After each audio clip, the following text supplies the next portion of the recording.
In this country's long succession of struggles for freedom and social justice, this hall is sacred space. It was in this hall that the NAACP held its first public meeting. This hall, Cooper Union's Great Hall, echoed with the voices of women's suffrage leaders, of civil rights leaders, of workers' rights organizers. In 1860, a young Abraham Lincoln came here to give the speech of his political life to that date, a speech against the expansion of slavery, where he said, "Let us have faith that right makes might. And in that faith, let us to the end dare to do our duty as we understand it." Aaron lived his short and enormous life to the echo and to the rhythm of those words. And we're gathered here today to remember that life, to commemorate his spirit, to honor his legacy, and to reflect on the challenges that he left us, and to silence our cell phones. Thank you. I'm Ben Wickler. I was a friend of Aaron's. I got to know him in a much less august setting. We had offices next to each other in a former fraternity house in Cambridge, Massachusetts, that was being rented out in rooms to progressive activists. And we got to know each other because the wall adjoining our rooms had a huge hole in it. So he could hear my voice as I was on conference calls, and I could hear how fast he typed. We were both intrigued.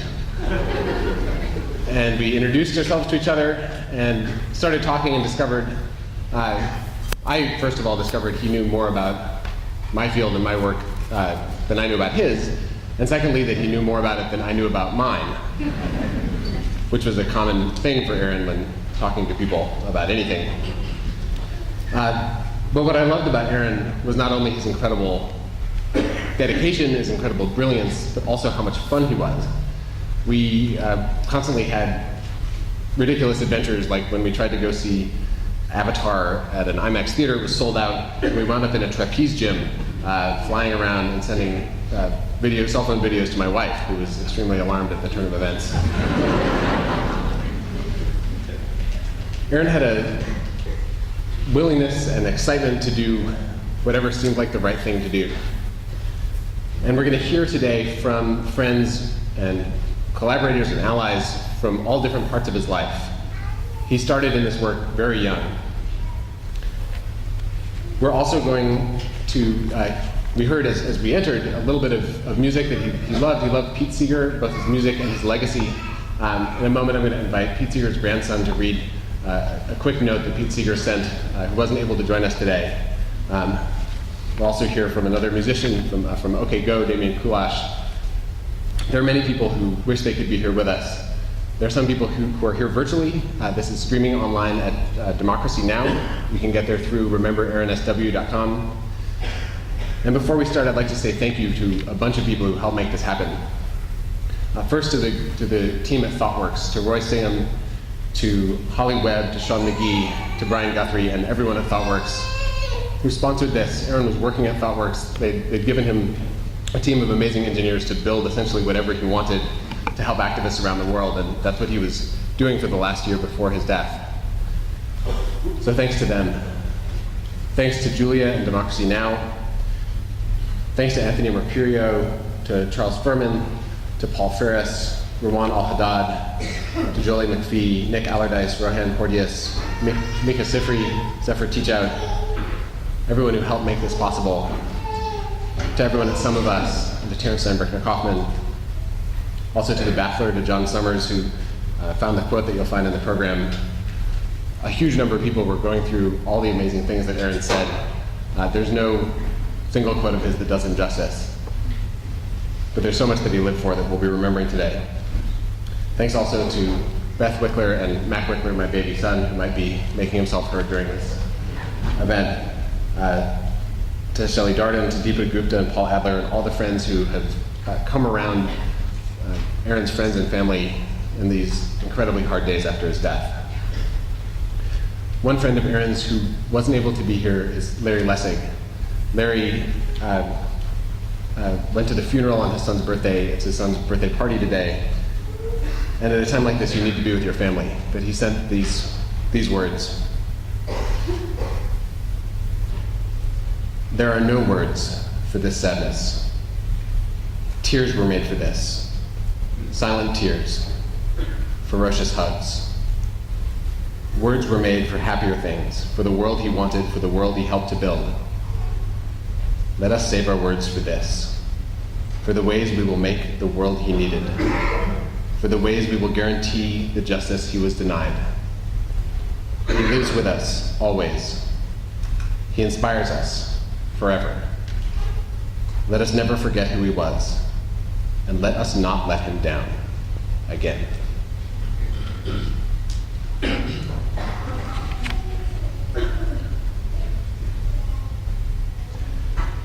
Before I invite our first speaker, Doc Searles, to speak, I'd also like to ask Katama Jackson to come and bring the words of Pete Seeger, who sent a note.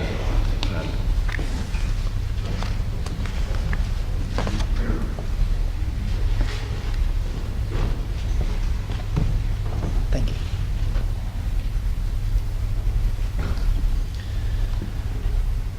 My grandfather, Pete Seeger, was very saddened to hear about Aaron. I spoke with him this morning, and he was sorry that he couldn't be with you today. In reading about Aaron and thinking about my grandfather, I definitely see a similarity in what they both stood for.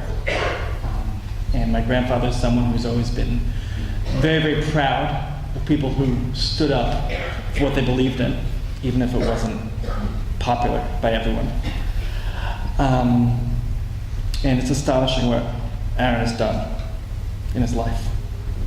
Here are the words from my grandfather. I'm sorry I cannot be present at this memorial for Aaron Swartz. These modern times are filled with such contradictions that experts are not agreed what the future of the human race will be. But we can agree today that it was a tragedy for this brilliant young man to be so threatened that he hanged himself. Pete Seeger, January 19th, 2013. Thank you. We're going to hear next from Doc Searles, who, as he'll describe, got to know Aaron, I think when he was 14.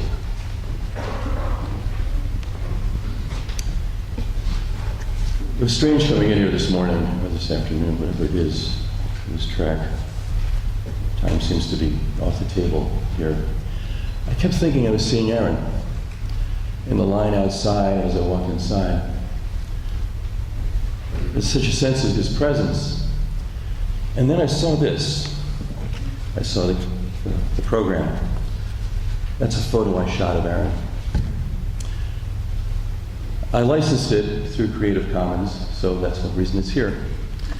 And that happened in part because Aaron educated me in how to do that. Aaron and I were often generational bookends at conferences that we went to. And we went to a lot of them. We tended to show up at stuff. That's why it makes sense for Aaron to be at something like this. And one of those was Comdex. The Comdex was at one time the biggest conference there was. Sheldon Adelson, the guy who funded a lot of Republican activity, was the guy who ran Comdex. He made his bones on that one. But it was a huge conference. And one of the last years it ran in Las Vegas. It was in 2002. It was right after the dot-com boom. The dot-com bust was, in fact, very much a big deal at that time. And I was asked to help put together a panel that was a debate. It was it was a debate between basically the old and the new, more or less, the internet culture and the traditional culture, however that was defined. And so they asked me to help put together the internet culture side, and I chose Aaron as a guy on my side, the main guy on my side. They wondered why I would choose a guy so young. At the time he was 15. He just turned 16 at the time of the panel. And it's because he was the right one. He was the right one because he already knew what needed to be known, and he was the guy we were going to hand this off to. Mika told me a great quote before this that really sums up for me the tragedy of this, which is that when we're young, we think our cause is a sprint, and then when we're middle-aged, we think it's a marathon. And when we're old, we think it's a relay race. And Aaron was the guy you wanted to hand this off to. One of the amazing things about maturing, about getting older, is that you realize your job is to leave. Your job is to leave the world better than you found it, and you want to leave it in the hands of people who are really good at taking care of the stuff that really matters and standing up for the stuff that really matters. And Aaron did that. When he showed up at this thing, it was interesting because I think Larry had introduced him to me earlier, but I was amazed. He was really small. He was this little guy. There's that picture among the ones that are rotating earlier of Larry Lessig talking to Aaron. That was about when he was that age. And yet, as soon as we started talking, it was like I'm talking to this adult.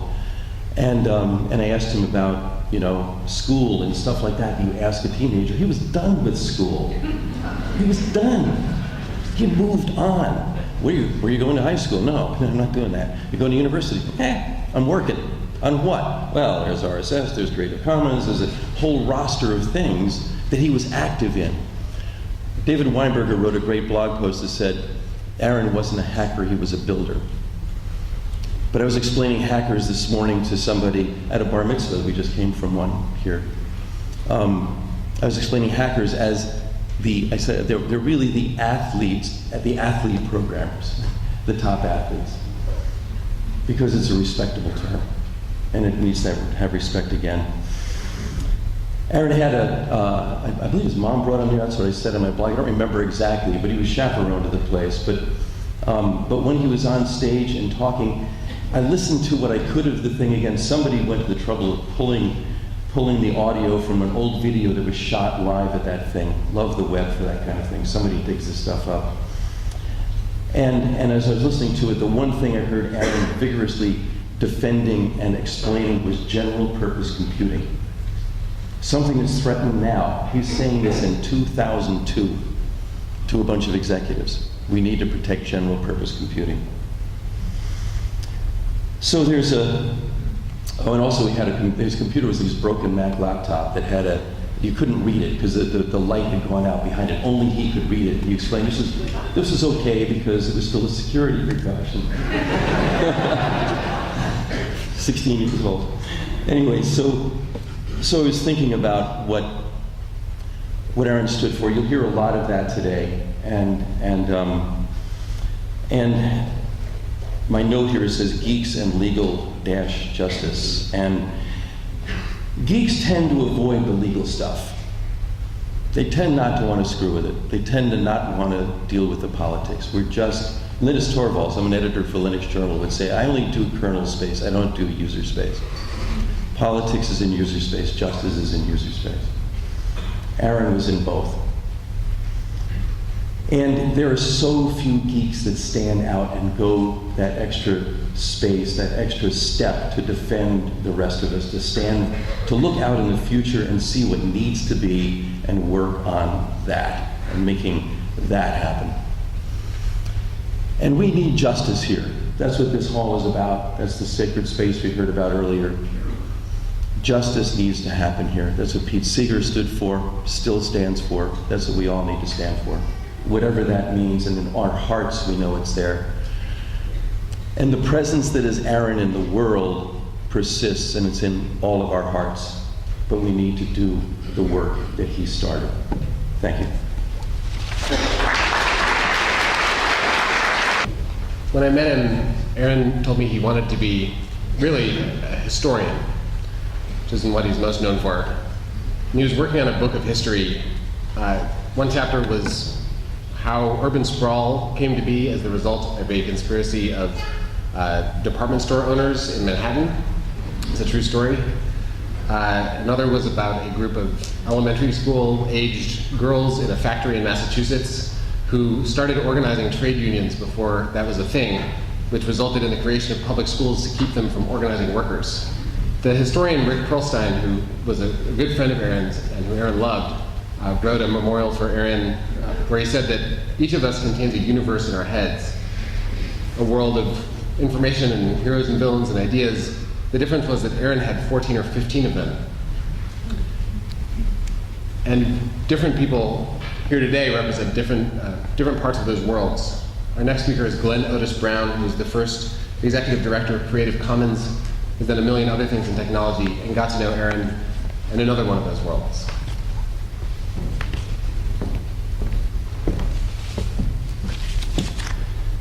Thank you, Ben. Thank you all for having me here. Thank you, Taren. Thank you, all of our friends and family. It's a very humbling thing and a huge honor to be invited to speak here today. I worked with Aaron and had the privilege of getting to work with Aaron in the early days of Creative Commons. It was around 2002, 2003.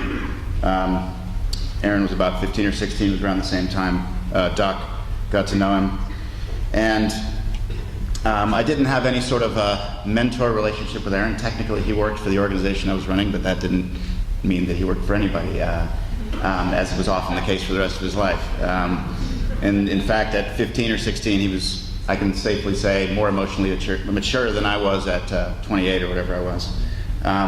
So we had primarily a work relationship, a very professional relationship, and I want to talk a little bit about that and give you a couple of anecdotes from that time that left a mark on me, but also to talk about Aaron as a person and the glimpses of his heart and his soul that I saw, and that I think many others here who knew Aaron much more closely than I did over the years will speak to you more later. But Aaron's role at Creative Commons early on was, officially he was the metadata advisor, meaning he was the person in charge of taking Creative Commons licenses, which were a brand new concept at the time, something that people thought was, I can tell you, insane. Most people thought we were crazy. They thought it was a collective hallucination was one term.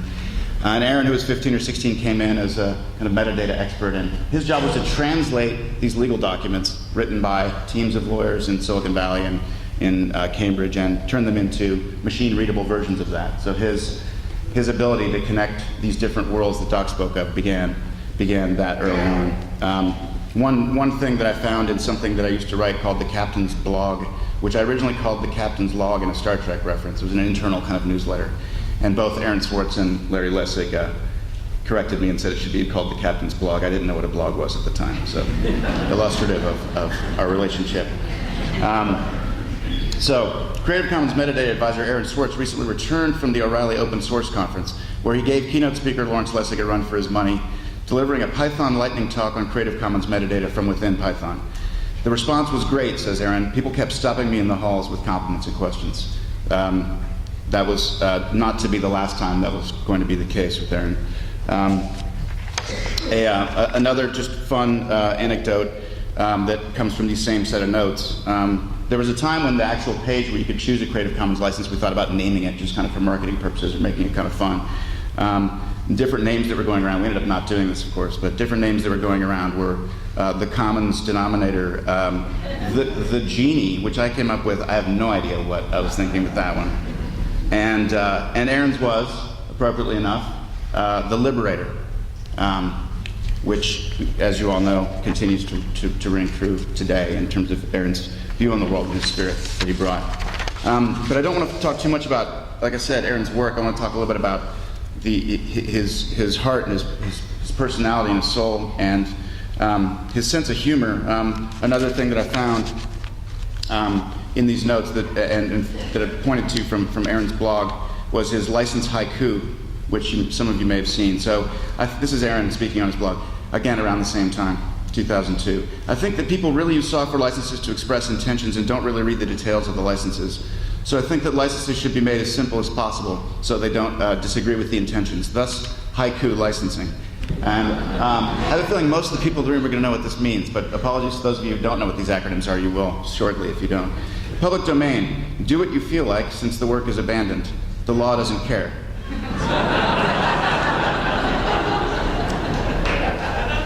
MIT license, take my code with you and do whatever you want, but please don't blame me. LGPL, you can copy this but make modified versions free in source code form. MPL, like LGPL, except Netscape is allowed to change the license. GPL, if you use this code, you and your children's children must make your source free. And he finishes with RIAA, if you touch this file, my lawyers will come kill you. So kindly refrain.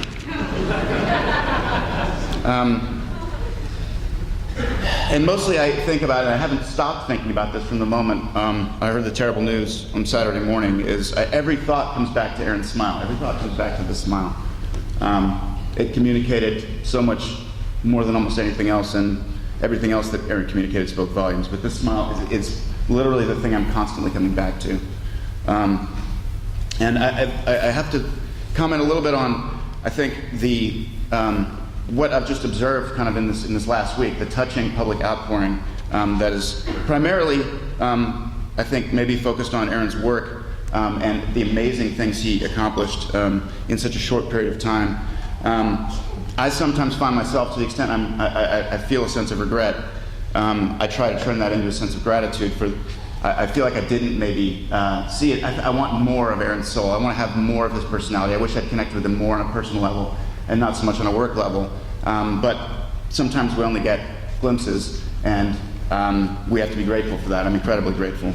I hope that in the response that is coming, the public response, the work response, the political response, the social response that is already forming, I hope that at the same time everyone can keep in mind, not at the exclusion of the work, not at the exclusion of the politics, Aaron as a person, Aaron's soul, Aaron's sense of humor.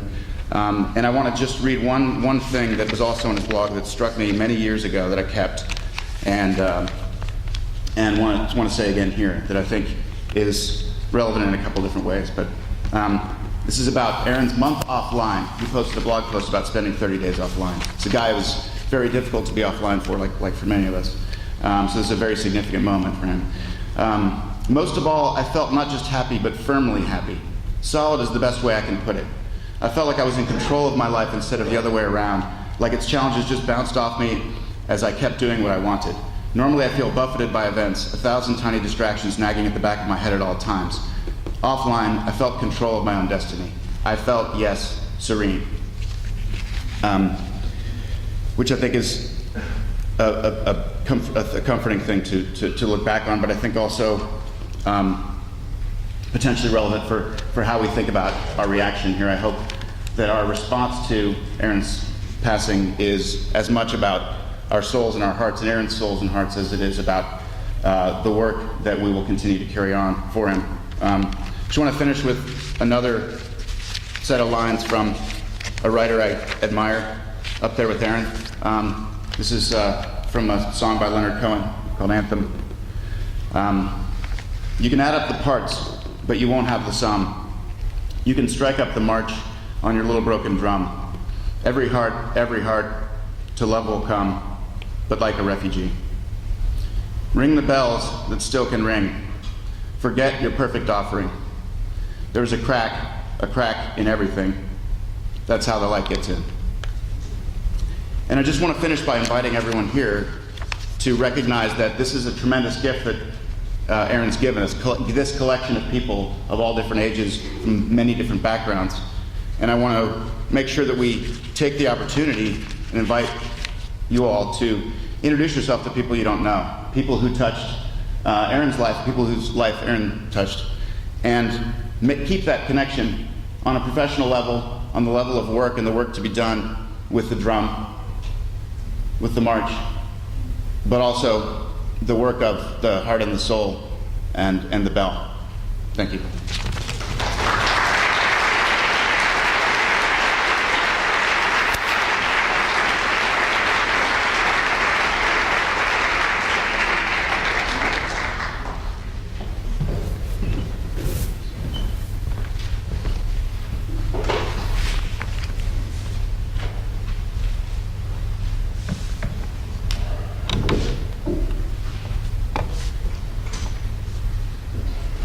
Aaron moved in and out of different institutions. He spent a year in high school, a year in college. He worked at a huge number of different projects.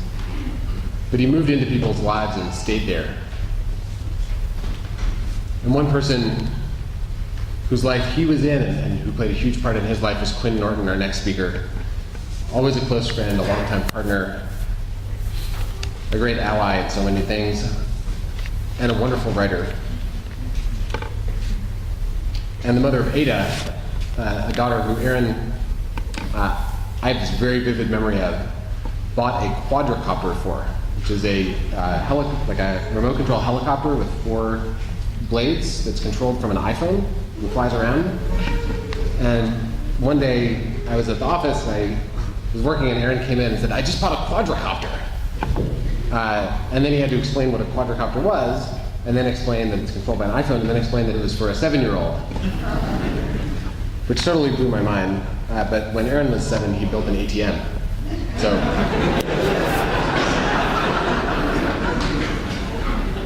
anyway, Quinn Norton.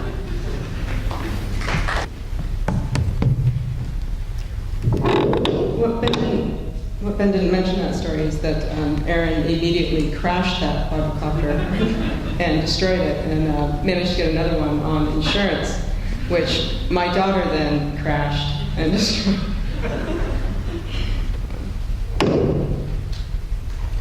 After a protracted illness had resolved, I dragged Aaron to Lassen National Monument in California. I just have this very vivid memory of us up on the side of the mountain trying to make a campfire in the rain. And what we finally did, now Aaron complained the whole way through, both about the fact that we were there, that it was raining, that we were trying to make a campfire. But during all of his complaints, he kept gathering and finding dry wood and bringing it back to me. And I'd take it and pile it on. And eventually, we got a good mound going, but it was still raining. And we sparked a little stuff underneath, and we covered it with newspaper, and then we gave up. And we went off for a little while and chatted nearby over something that would cover us, or under something that would cover us. And it had time to kind of smolder, and it caught underneath the paper. And by the time it blew through the paper, it was strong enough to stay lit in the rain. And Aaron jumped up, and I mean, high-fived me like we just won a tournament.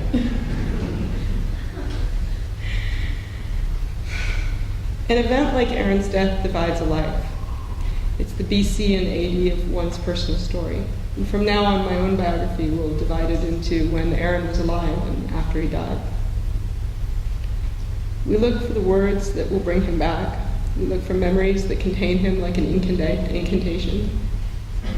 We look for something that can contain that soul.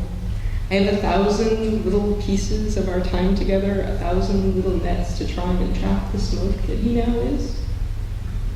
But I can't. He's slipped away. I loved him, but he's escaped me. Aaron left us and entered the realm of myth-making not long after.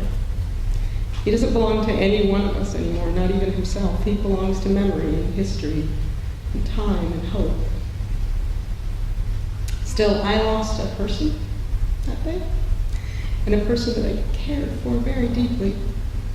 And that's actually who I've come to talk about. Not the internet saint, or the incredibly accomplished activist, or the young and notable internet technologist. The Aaron I've come to talk about is the one who sang little boxes to my daughter while we were driving around Daly City. The person who almost never did any of the damn dishes. The one who stole my camera to take long exposures of Ada and I when we were sleeping. The one that complained all the way through all the camping trips.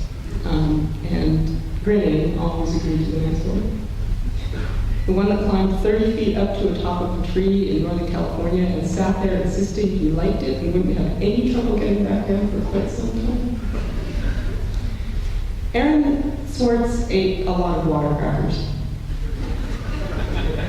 A lot of water crackers. I spent a huge amount of time studying how to feed Aaron. In time, I managed to consistently get a few vegetables down him on a regular basis. Mostly, I managed to feed him cakes and cookies and creme brulee. And he eventually came to introduce me to another foodie friend of his, and we conspired to feed him. And that conspiring eventually turned into a rich friendship, and me helping with a cookbook, which we gave Aaron. Only kind of worked. He was terrible about making plans at the last minute. Aaron could be a real pain in the ass to deal with. He was so there with you. He was so in the space with you. He had this special quality, which I've noticed again now seeing so many people, that almost everyone who has something they're passionate about eventually said, well, that was the thing that Aaron always said he wanted to be. So I had the impression he wanted to be a writer.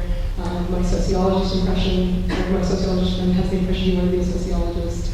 And Aaron was doomed from the beginning to just be Aaron, to defy these characters. We talk about how extraordinary he was, but actually he wasn't. He was another human being with all the flaws and glories that each of us have, each of us an infinite well of solitude. He was scared and self-conscious. He could be funny and greedy and petty and loving and curious and hopeful and strange. He was irreducible. He was difficult. A person, the most complex thing we've yet found in our universe. He turned to me once in the movie theater and said, like someone who just realized the answer to a difficult math problem, I contain multitudes.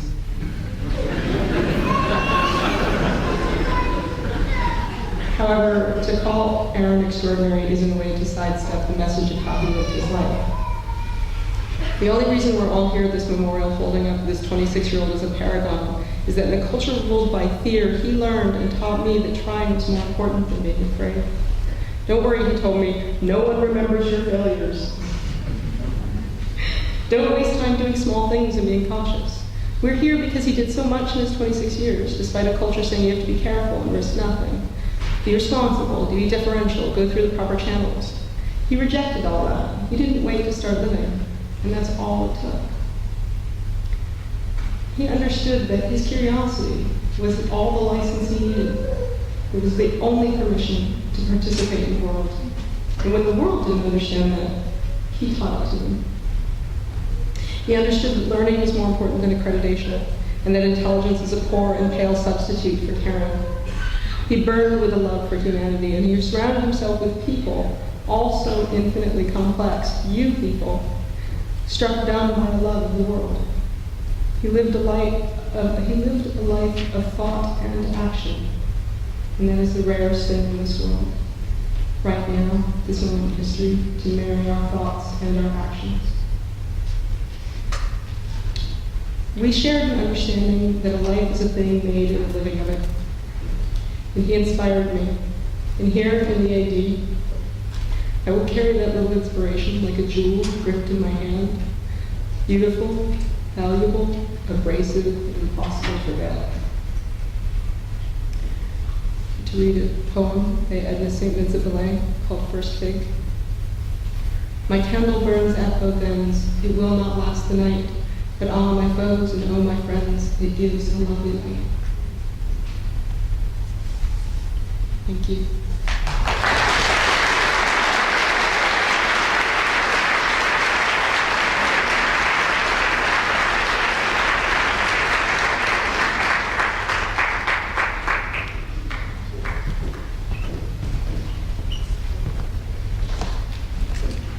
We'll now have a brief musical interlude.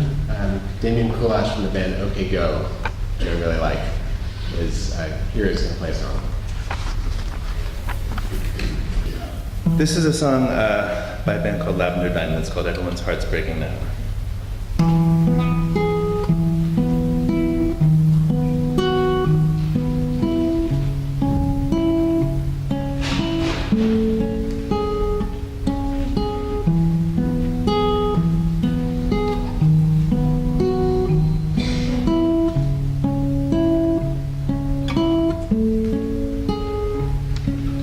Everybody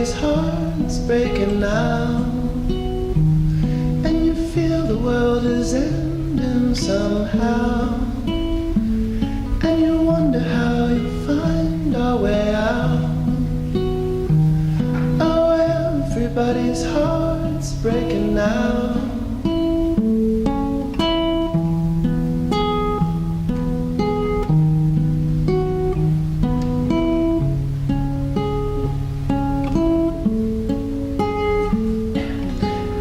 Everybody's heart's breaking now. When the oceans and the rivers run brown, and what's living inside of them's drowned. Oh, everybody's heart's breaking now.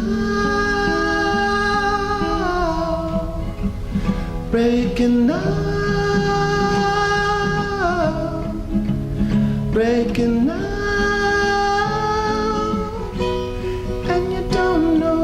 Right, and you hold on too tight,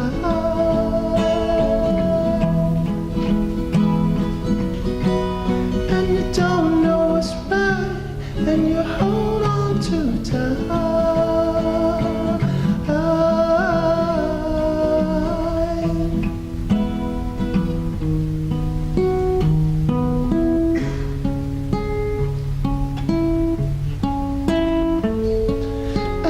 Everybody's heart's breaking now. When the children are covered down, and there's so much that's wasted downtown. Oh, everybody's heart's breaking now. Breaking now. Breaking now. Don't know what's right, and you hold on too tight,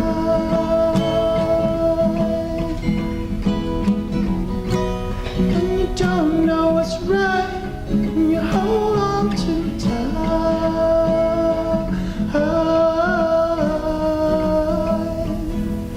Breaking now. Breaking now. Breaking now.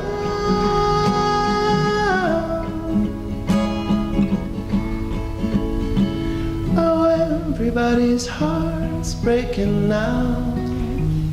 And the children are covered down. Oh, everybody's heart's breaking now. And the children are covered down.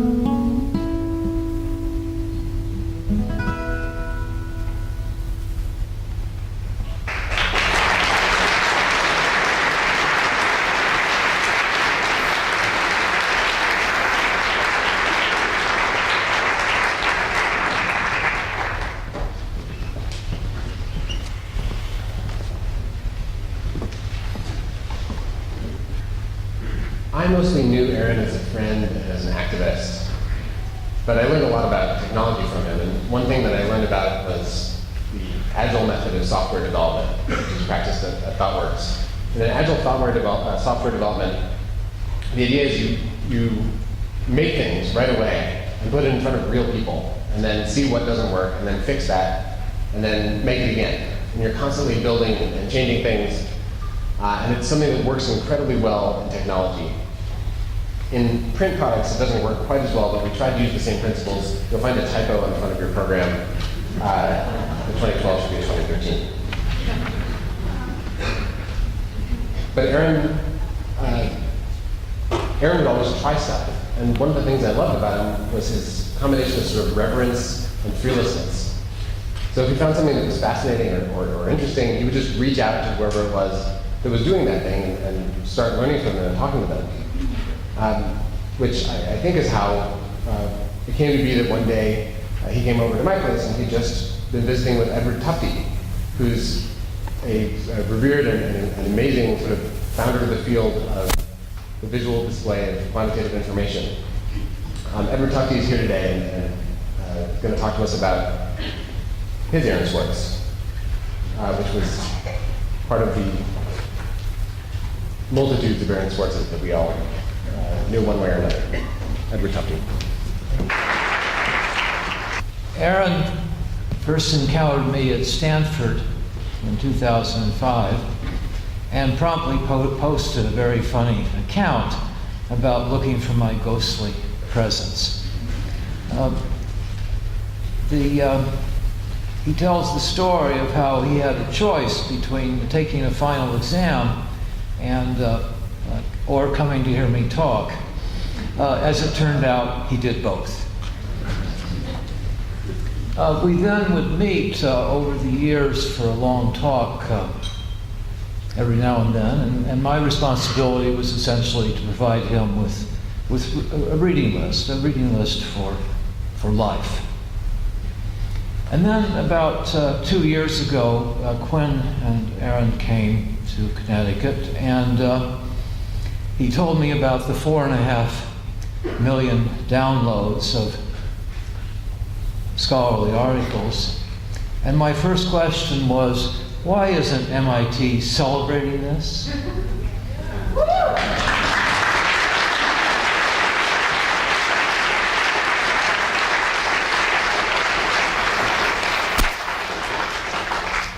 Then I told him, actually I had a problem with what he did, because probably of those 4.5 million scholarly articles, only about 1,000 or 2,000 deserved reading.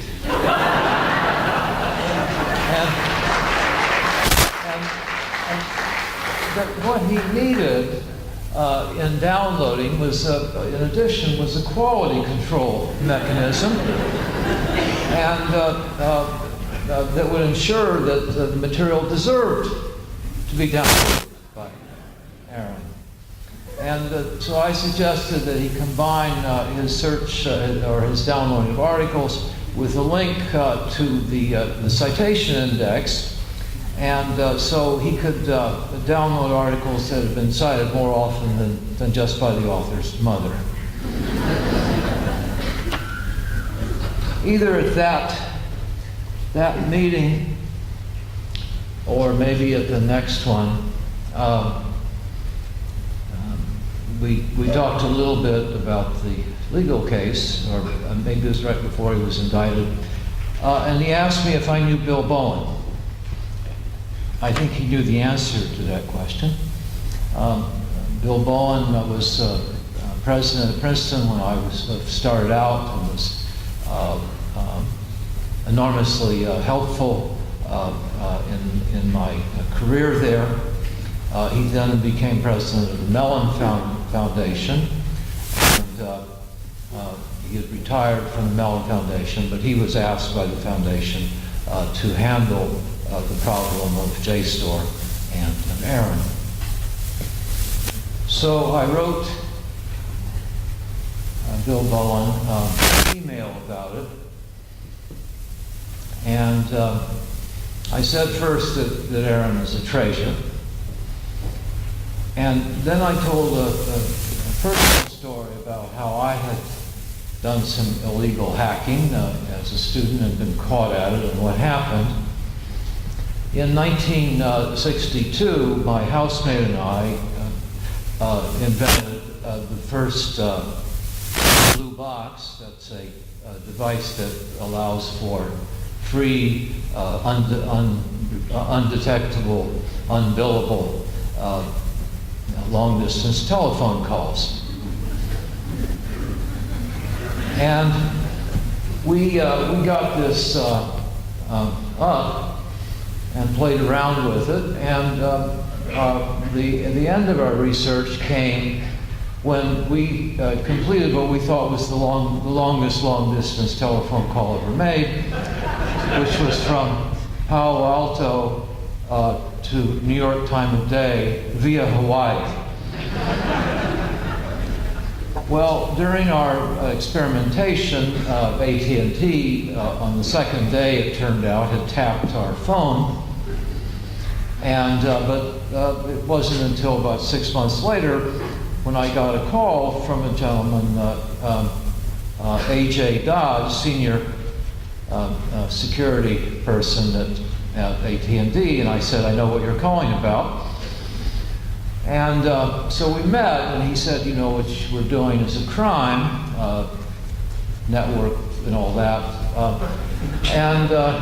But I knew it wasn't serious, because he actually cared about the kind of engineering stuff and complained that the tone signals we were generating were not up to standard, because they recorded them and played them back into the network to see what numbers we were trying to reach, and they couldn't break through some of the noise of our signal.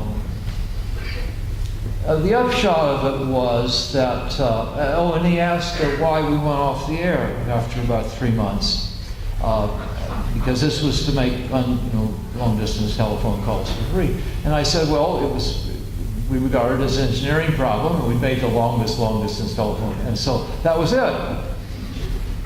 And so the deal was that, as I explained in my email to Bill Bowen, the deal was that we wouldn't try to sell this. I was told that crime syndicates would pay a great deal for this. We wouldn't do any more of it, and that we would turn our equipment over to AT&T. And so they got a complete vacuum tube oscillator kit for making long-distance phone calls. But I was grateful for AJ Dodge, and I must say even AT&T, that they decided not to wreck my life. And so I told Bill Bowen that he had a great opportunity here to not wreck somebody's life. And of course, he thankfully did the right thing. Aaron's unique quality was that he was marvelously and vigorously different. There is a scarcity of that. Perhaps we can be all a little more different too. Thank you very much.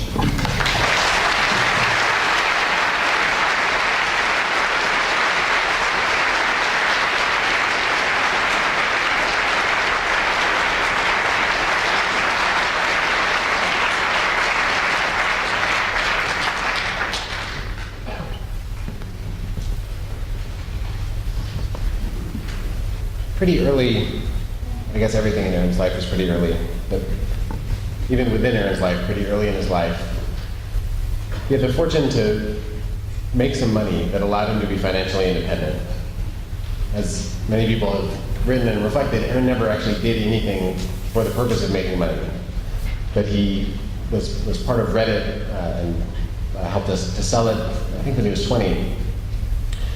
When I met him, he was maybe the most austere person that I've ever met in his personal life. He lived in a tiny apartment, all his belongings fit in a duffel bag and a backpack. He was working in this office that had a hole in the wall. And I don't know what was in his bank account, but I do know that he was using everything he had to try to maximize his impact on the world. His idea of the number one way to do that was funding his projects, and I think he was right. But in his will, he left everything that's left over to an organization called GiveWell. The co-founder and co-executive director of GiveWell is our next speaker, Holden Karnofsky. Thanks for being here, Holden.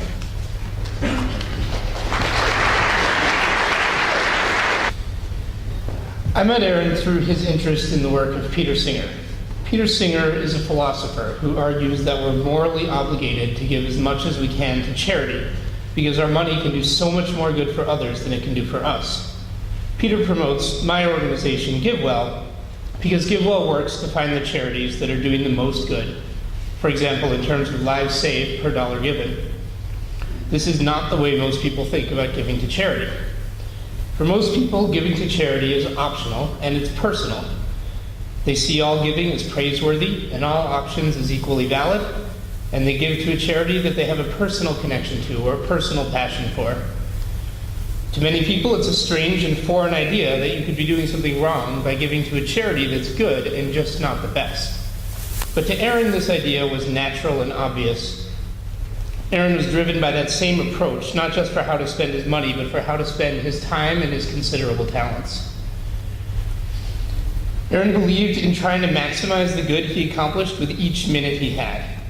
He looked across all of the things he could be working on, and he strategically chose his best shot at making a positive difference. You could say Aaron approached making positive change the way a lot of people approach making money. He wanted as much as possible, he obsessed over it, he strategized over it, and he was willing to work in any area for it. This attitude made Aaron very versatile and very fascinating. He was one of my favorite people to talk to. We often met up to do nothing but talk and wander through Brooklyn for several hours. The first time we did this, it took from 10 in the morning until 10 at night. We talked about which political issues we found most important and why, and what we could do about them, and we ventured into other topics as well. The last time we met was just before Christmas, 2012, and Aaron showed up talking about how he was starting to wonder whether the Victorians had been right all along, because he had been reading studies implying that willpower is like a muscle and improves with practice.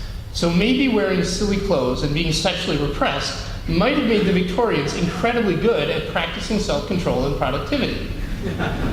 The idea sounded a little silly, and neither of us wanted to believe that we should live like the Victorians, but we also didn't want to dismiss an idea just for those reasons if it might lead somewhere useful. So we tried to assess the idea and the evidence non-judgmentally and extract some possibilities for more investigation. That was the start of a 6-hour conversation that ended in the dark outside the Grand Army Plaza subway stop. That's where Aaron said his last words to me in person. Those words were on the subject of whether GDP statistics are robust enough to be able to shed light on whether technological progress is slowing down. These topics were examples of Aaron's interest in what he called meta-issues. How to improve your productivity, how to reason in the most effective way, how to promote rational altruism, how to design organizations and manage people. Aaron was fascinated by these topics because he thought that figuring out more about them could improve the world on a lot of different fronts at once. But Aaron was interested in small things as well. He once walked me through one of his proudest accomplishments, which was getting the letter S appended to the end of a word in a financial regulation bill. This subtly expanded shareholder protections, as he explained to me. There was no issue or battle too big or too small for Aaron's interests. What drove him was just whether he saw an opportunity to accomplish something positive. Our conversations were wide-ranging, but there was always that background focus on rational altruism, on bringing it back to getting something done. So I think Aaron would be honored by the fact that people are trying to get something done in the wake of his death. I think he would be honored by the efforts to combat excessive prison sentences and to promote freedom of information. But these aren't the only actions that I think do honor to Aaron. I think anyone who is struggling to make the world a better place in any area, at any place in time, is in some sense honoring his memory. That doesn't mean all actions are equally valuable. For Aaron, they never were. If you're thinking about Aaron today, I'd suggest looking at your efforts to create positive change and asking yourself if these are the best you can do. Ask yourself whether you've let yourself fall into a job or a cause because it's easy and because you're used to it, or whether you're being strategic and deliberate and reflective about picking the battles where you can do the most good. And after you take the step back today, if you can ask that same question tomorrow and the next day and the day after that, you'll be thinking about the limited and valuable minutes in your life the way Aaron thought about his. With Aaron's death, we now have one fewer person who thinks that way, and I think we desperately need more. Arguably, we need a small army of rational altruists just to match what Aaron accomplished in his short lifetime. We'll need a huge army of them if we're ever going to realize Aaron's dream of the world, which was nothing less than a world without any injustice or suffering of any kind. So if you haven't tried thinking that way before, I think today would be a good day to start. Thank you.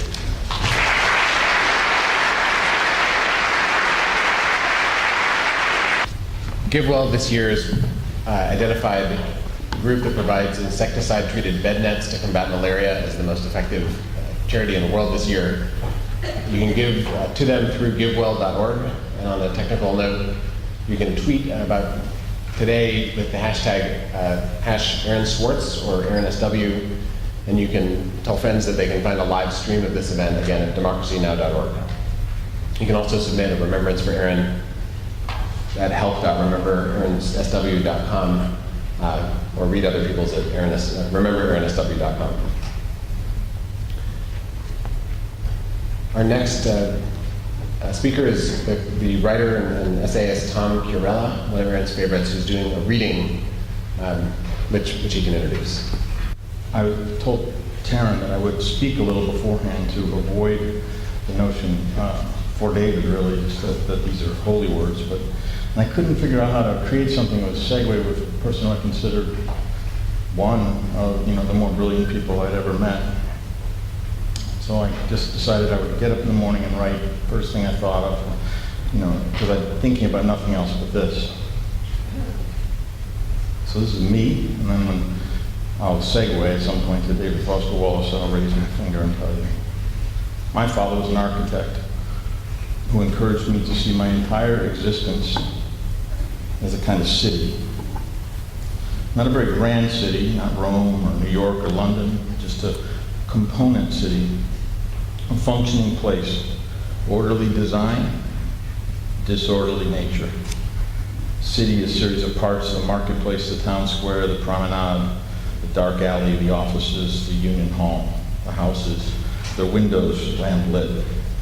In my dream, this city looks very much like the ones, and all my dreams, the city looks very much like the one I grew up in, Rochester, New York. A city that doesn't matter any more than any other city, just as I matter no more than any other person. But I know those neighborhoods. I know the passage of that river and the pathway of that canal. I've seen for some time in those dreams that there are two spires in my city, two architectural spikes against the sky. I think they are skyscrapers or steeples, though I never go near enough to them to get a very good look. The first steeple I know, and I knew this morning, is a representation of myself, the measure of how I live, of what I bring to the world. Very rarely it rises high above the city in a thuggish thrust of ego, but more often it's barely visible on the horizon. I try not to look at that. The second spire never disappears from the skyline. That is my faith. Not my religious faith. I just don't have any of that. It's my faith in the people who keep things working in my dream city. The electrical workers, the carpenters, the street cleaners, the police, and yes, a kind of government. Government, my father always assured me, was another component of a city and a way of life, of what we all are. A piece of the power we grant to the people we trust. To trust to govern us using intellect, knowledge, and compassion. So I'm just reporting from my dreams to the world in which I awoke this morning, that second tower, it's burning. Oddly, I never met Aaron. I'm told he liked my writing. I'm also told he liked David Foster Wallace. So let me read this and close. Worship power, and you will feel weak and afraid. You will need more power over others to keep that fear at bay.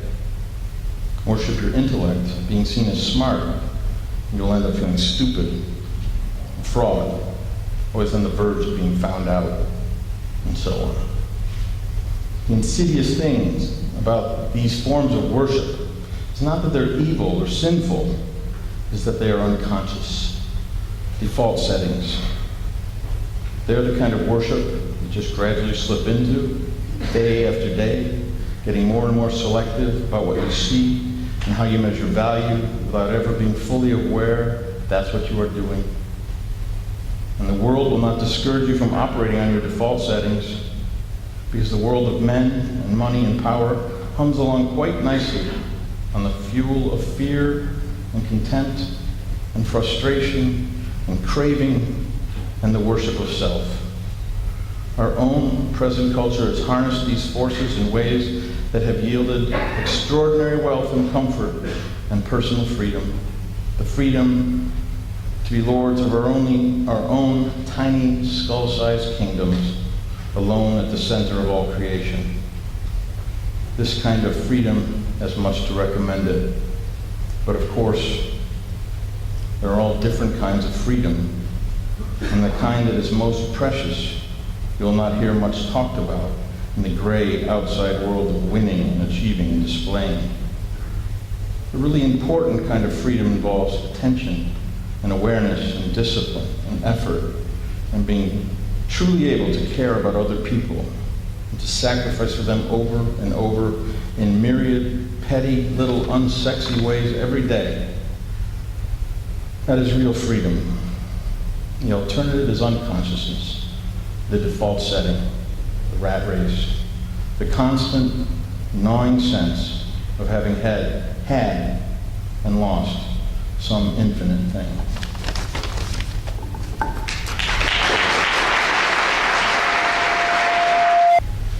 Our next speaker is Roy Singham. Roy is a software executive or a technology executive. He runs ThoughtWorks, an IT consultancy where Aaron is working. And he also is a passionate believer in changing the world. And Aaron thought he was amazing. And he thought Aaron was amazing. Bertolt Brecht once wrote, "There are men who struggle for a day and they are good. There are others who struggle for a year and they are better. There are some who struggle for many years and they are better still. But then there are those who struggle all their lives, and these are the indispensable ones." Aaron Swartz was one of the indispensable ones. As you have heard, Aaron was a very complex and wondrous soul, and I feel so privileged to have been one of the people who got to see him in all these other forms. His loving, he loved Ada, he was so patient. His primary work when working at ThoughtWorks was to lead and build the next generation of tools for organizing and democratizing campaigning. He was deeply worried that this wonderful world of technology that had been created was going to be usurped and not end up being a tool of democracy with a small d. So when I first met him, he was like all these ideas. He was saying, "Roy, I've studied these campaigns and how we've done so far. I've got this idea for how to do A/B testing with campaigns. But one of the things we have to guarantee is that a woman in India, in rural India, with her simple cell phone, she could run the campaign she wants without the need for the experts and for others." He was that much of a caring person. He was, in my humble opinion, one of the true extraordinary revolutionaries that this country has produced. He was a leader. He was a mentor. When we first gave him his team here in New York, we got people from all over the world to work, for him. But he's a clever guy. He's all people he hasn't met. So what does he do? He puts on the theme song for the Muppets and starts singing the Muppet song, and then starts pairing away with all the developers. For those of you who don't know developers, it's not a normal sort of mode of operandum. And within minutes, he had mesmerized and inspired and changed the dynamics of his interactions. We had a moment of silence across the world in all of our 20-something offices. And, it's hard to say how he had been on a video conference with me in front of about 1,000 people. We had live streamed when we were actively trying to figure out how to launch the campaign for his defense. And he couldn't say much about the campaign itself, but he desperately wanted to show people, that this was not about Aaron. This was about a broad issue. He was so uncomfortable in that moment because he knew that he had been railroaded into something that was a side issue on the scheme of his master agenda. He was truly, as The Economist, not my favorite magazine, but he said, truly in The Economist, he was a commons man. He deeply wanted to protect humanity's intellectual treasures as part of these commons. Economically, he believed that the creation of academic and intellectual property was a social process, often paid by the governments and by the public, And as had been the case with libraries in previous centuries, he demanded that they stay part of the public good. He also was not, I have to say, unfortunately in our industry, in this technology industry, we have a lot of egomaniacs and egotists. He was not that.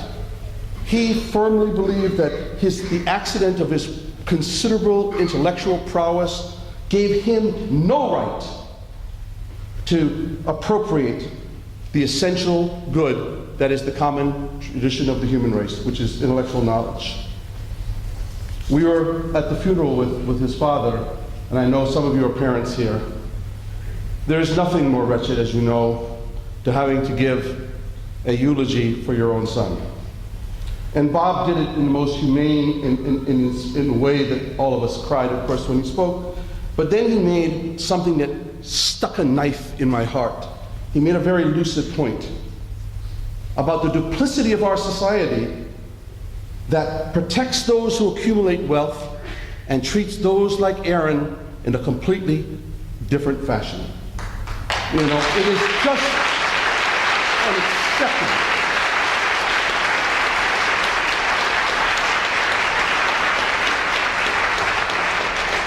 You heard just a few moments ago how many young students who are, precocious with technology do things. It is well known that Mark Zuckerberg, Bill Gates, Steve Jobs bent the rules for their own good. They did it for themselves. They engaged in shady practices of use of public property whilst at the university in their early days. None of them faced 35 years in prison.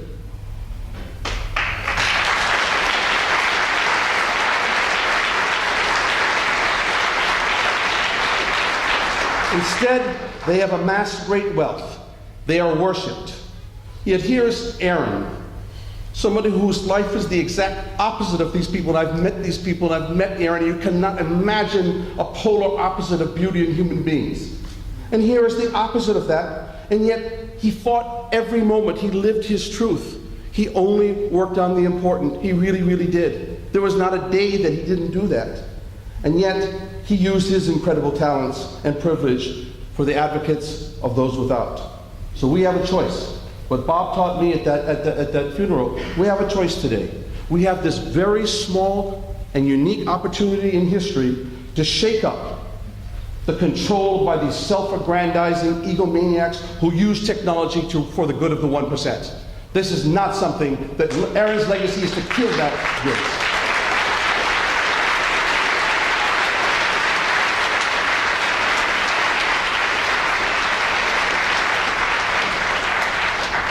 Aaron was a systems thinker, and he saw that this large accumulation of economic wealth in the form of private corporations was subverting everything in its path. He was, as his close friend David Siegel said, a communitarian. It is these ideals that we should uphold. His views on students, he gave this speech, some of you have seen it, I think, on Democracy Now! Some of the clips, but in his speeches, he was encouraging U.S. students to think about their own privilege, because when they go to an elite university and they have all these jewelry store documents, he made the salient point that opportunity doesn't exist for the young child in India. What right do we have for that knowledge which has come from the ages of the Enlightenment? And he's just so clever in how he constructs the right frame of thing that he said, this is the way we can deal with open access and social justice. He was always challenging us. He's always amazed all of us who looked at him and said, how did you come up with this idea to figure this way in this correct way? He was just that kind of guy. But tonight I also want to tell you about a side of Aaron that is very important to me because I grew up all over the world. Aaron was a deeply internationalist soul. A few weeks ago, I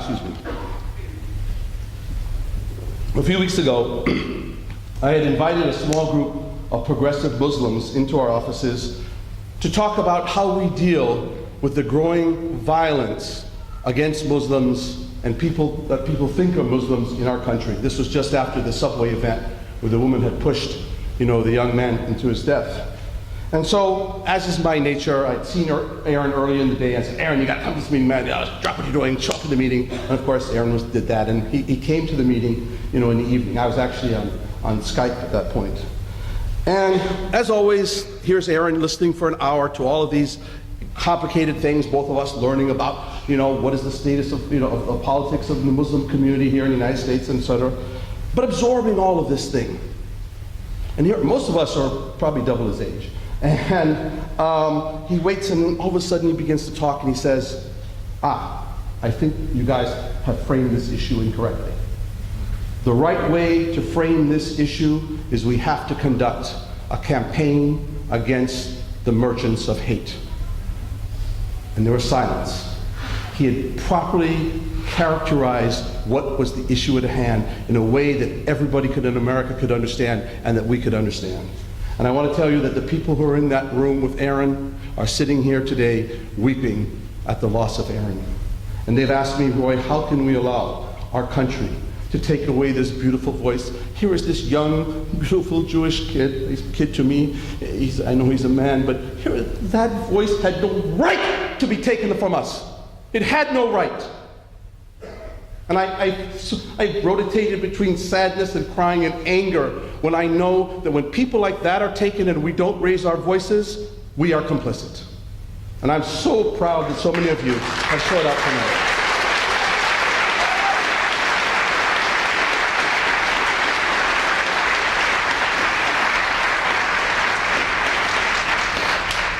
Aaron would have wanted us to look into history to understand our next tasks. I mean, you understand, Aaron touched so many of us in the progressive community that we were unable to sort of figure out what is the strategies and tactics of next. But he was a consummate, so he wanted to be a historian and a sociologist and many things. Revolutions are made by people. They're not made by heroes. But nevertheless, leaders matter greatly everywhere in the world. Our country has a tradition of creating a climate of fear whenever they risk change. This climate of fear started obviously under slavery, but even in the post-slavery period under Reconstruction, when you had the Jim Crow laws, we introduced fear in the post-Reconstruction South. We've witnessed the McCarthy period. We are now witnessing the war against terror and the rise of Islamophobia in our country. And when our government fails to intimidate, they silence their opponents.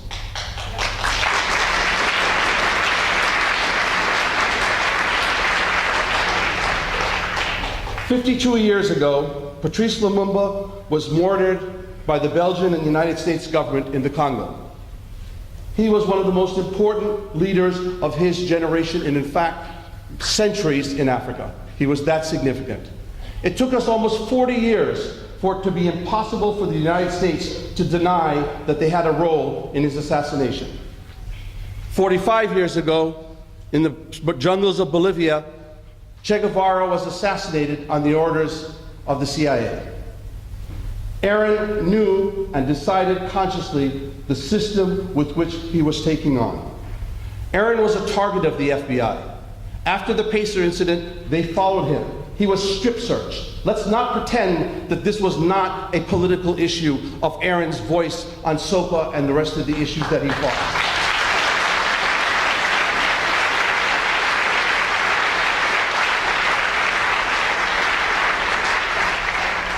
Last December, I was able to introduce two of my, I have a number of heroes, but two of them very close to me. One is Aaron, and the other is P. Sainath, who is India's living greatest journalist, who's covered rural poverty in India for the last 20 years, which, as you know, is a very difficult story. And the two of them, three of us actually, began talking. So I wrote him, I think in the second day, and I think he'd heard. And this is what Sainath wrote back to me. "This was, and I say it without hesitation, not suicide. It was murder by intimidation, bullying, and torment.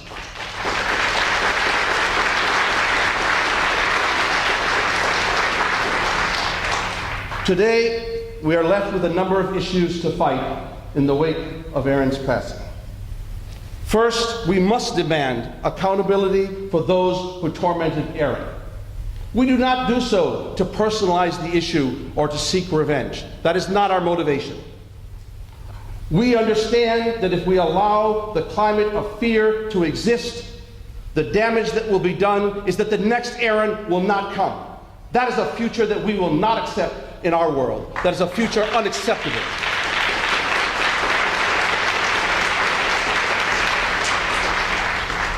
During our annual retreat this summer, Aaron had joined 500 of his colleagues we had a number of speakers discussing one of the more egregious cancers of our country, which is the US justice system. We have 5% of the world's population, and yet 25% of the prisoners in the world are incarcerated in our country. African Americans now account for 1 million of the 2.3 million prisoners.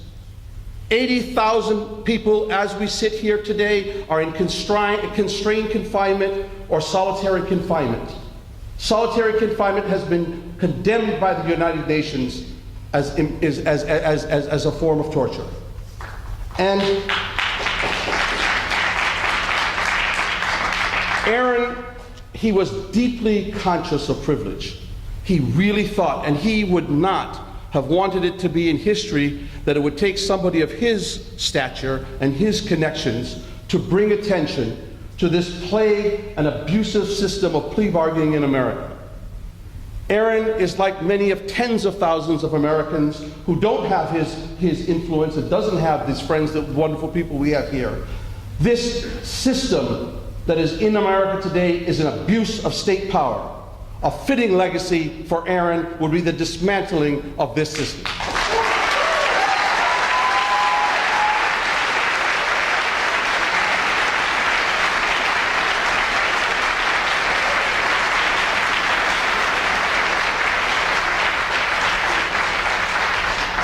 And a second and more direct legacy must be to change the Computer, Wire, and Abuse Act. The Fraud and Abuse Act. Sorry. We must help Congresswoman Lofgren craft the right language. It has to not only be about getting rid of the question of criminalizing terms of service, it has to get rid of this ambiguity that's in the law so that unscrupulous prosecutors from Boston to Maine to wherever they are in this country, they don't have the latitude that they had to go after Aaron. We have to make sure that doesn't happen. Go ahead.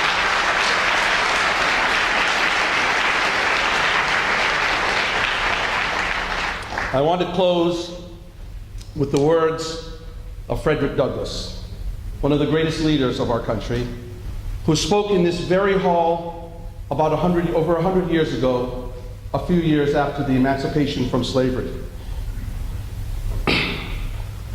The whole history of the progress of human liberty shows that all concessions yet made to her august claims have been born of earnest struggle. If there is no struggle, there is no progress. This struggle may be a moral one, or it may be a physical one, or it may be both. But it must be a struggle. Power concedes nothing without a demand. It never did, and it never will. Find out just what a people will submit to, and you have found out the exact amount of injustice and wrong which will be imposed upon them. And they will continue until they are resisted, either with words or blows, or with both. The limits of tyrants are prescribed by the endurance of those whom they oppress. Dearest Aaron, we loved you dearly. Aaron was like a son to me, and it's very hard to describe the last week. Aaron, you were a gentle giant. You believed in the constant struggle to right the wrongs of the world that previous generations had failed to correct, and for that, I looked at Aaron and said, I know that I have not done my duty in my generation. I feel that deeply. You refused to accept injustice as inevitable. You have touched and inspired us all with your vision of the social injustice for every person, every living person on this planet. We promise today with our deepest hearts to carry on your legacy to the best of our abilities. Brother Aaron, one love.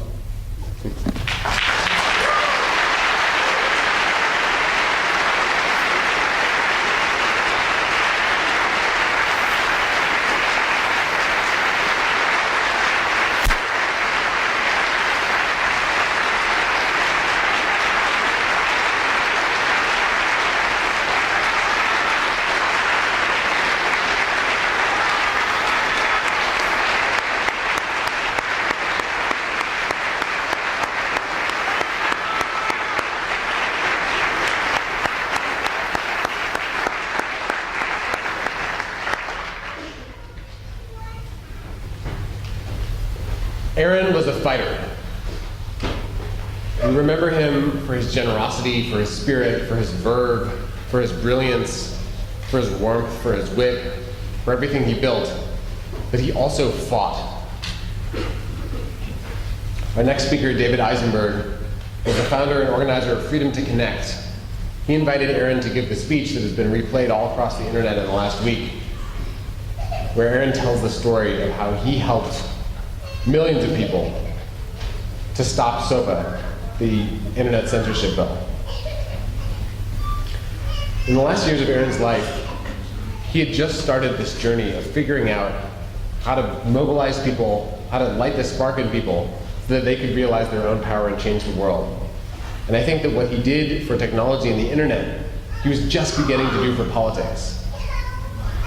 It's our job to carry that forward, but it's worth remembering what he already did in that space. So I'd like you to join me in welcoming David Eisenberg.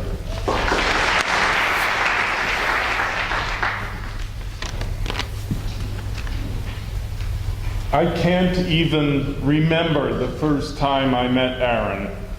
He was just there in the same community I was, this community. I got joined to this community when I was at AT&T Bell Laboratories. In the mid-90s, I wrote an essay called The Rise of the Stupid Network. Through the essay, I tried to tell AT&T that the internet would shift control of the network from them, the telephone companies, the cable companies, to us. The essay went viral on the internet before we even knew what going viral on the internet meant. And soon the rise of the stupid network, my essay, was such an embarrassment to AT&T that I lost my job. Over the next years, I watched the telephone companies and cable companies and their allies get the message and then organize to thwart regulation, beat down competition, and distort the law in a war to keep the internet, which is to say this shift from their control to our control, from happening. Aaron died in that war. In 2004, I organized a conference to give voice to our side of this war called Freedom to Connect. Last year, I invited Aaron to speak at Freedom to Connect. He asked me what he should talk about, and knowing Aaron, I said, anything you want, man. But I told him, really work on it. Give the speech of your life, because I knew he would rise to the challenge. And as you can see, or maybe as you've seen on Democracy Now! Or in various other places, YouTube, etc., he did rise to that challenge. So a few days before his speech, I touched base with him and I said, what are you going to say? And he told me, and I was surprised that he wasn't mentioning his own JSTOR fight. I said, aren't you going to cover that? He said simply, no. No. No. Aaron wanted to talk about the big fights, the fights to make the world a better place. And I'm afraid that Aaron's legacy is going to be dumbed down to hacker, copy fighter, the way the media dumbed down the SOPA fight to Google versus the telephone companies. So let's not forget that Aaron fought the bigger fight, the fight for access, the fight for justice, the fight for democracy, the fight for us, for this community, and for the greater community that it is all humankind. So now we're going to watch some excerpts from his Freedom to Connect speech, and as you'll see, Aaron actually says it better than I could. So over to you, Aaron. New technology, instead of bringing us greater freedom, would have snuffed out fundamental rights we'd always taken for granted. And I realized that day, talking to Peter, that I couldn't let that happen. So I did what you always do when you're a little guy facing a terrible future with long odds and little hope of success. I started an online petition. Starting from literally nothing. We went to 10,000 signers, then 100,000 signers, and then 200,000 signers, and 300,000 signers in just a couple of weeks. And I wasn't just signing a name. We asked these people to call Congress, to call urgently. There was a vote coming up this week in just a couple days, and we had to stop it. And at the same time, we told the press about it, and about this incredible online petition that was taking off. And we met with the staff and members of Congress and pleaded with them to withdraw their support for the bill. I mean, it was amazing, it was huge. The power of the internet rose up in force against this bill, and then it passed unanimously. At the time, it felt like we were going around telling people that these bills were awful, and in return, they told us that they thought we were crazy. I mean, we were kids wandering around waving our arms about how the government was going to censor the internet. It does sound a little crazy. But when the bill came back and started moving again, suddenly all the work we'd done started coming together. All the folks we talked to about it suddenly began getting really involved and getting others involved. Everything started snowballing. Just a few weeks later, I remember I was chatting with this cute girl on the subway, and she wasn't in technology at all, but when she heard that I was, she turned to me very seriously and said, "You know, we have to stop soap."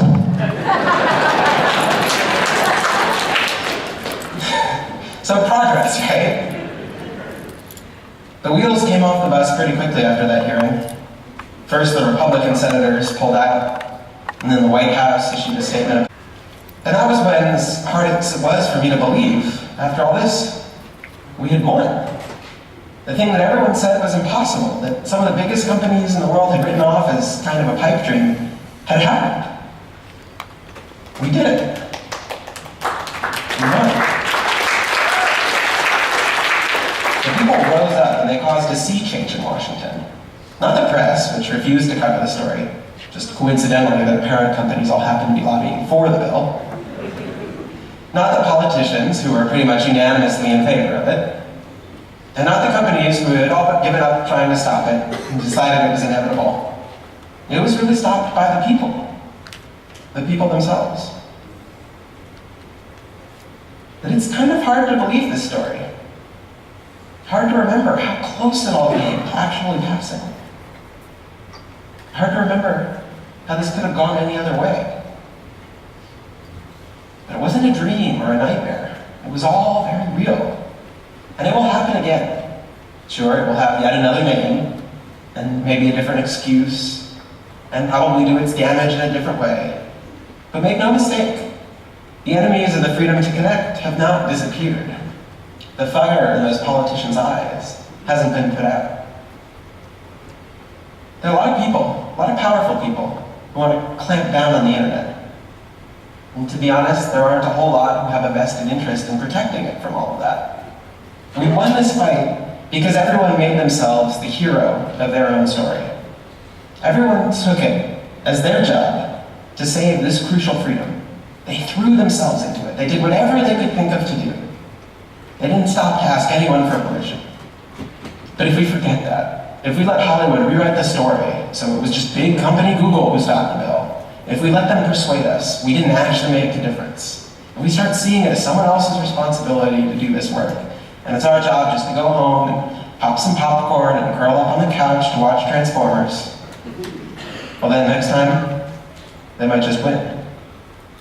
Let's not let that happen.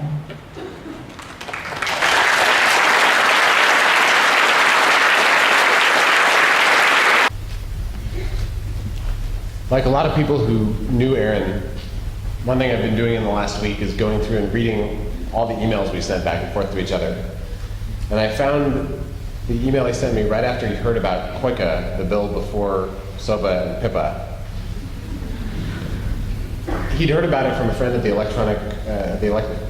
EFF, the Electronic Freedom Frontier Foundation. And nobody knew about it, and nobody even believed that it could exist, that it was anywhere near as bad as he was saying. And he was asking me to put him in touch with some congressional staffers that I knew. And I was kind of skeptical of his read of the bill too. It seemed like it would be a big deal if someone was trying to censor the internet the way that he was talking about it, but no one was talking about it. By the time I actually responded to his email, he'd already put up this petition, and taking a page from Frederick Douglass, the page that he put up was called Demand Progress. And I think it was 2 days after his first email to me, by the time I sent the email to the congressional staffers, it had already gotten to something like 30,000 signatures on the petition. And it was off to the races from there. Aaron had dozens of other things going on in his life, but he recognized this was the most important one. And he turned it into an organization. And to make that organization work, he called on a good friend of his, a guy he had supported in other political work, who he told me all about, someone he thought was a tremendous champion for the kinds of values that we all shared. And that person was our next speaker, David Siegel, the executive director of Demand Progress.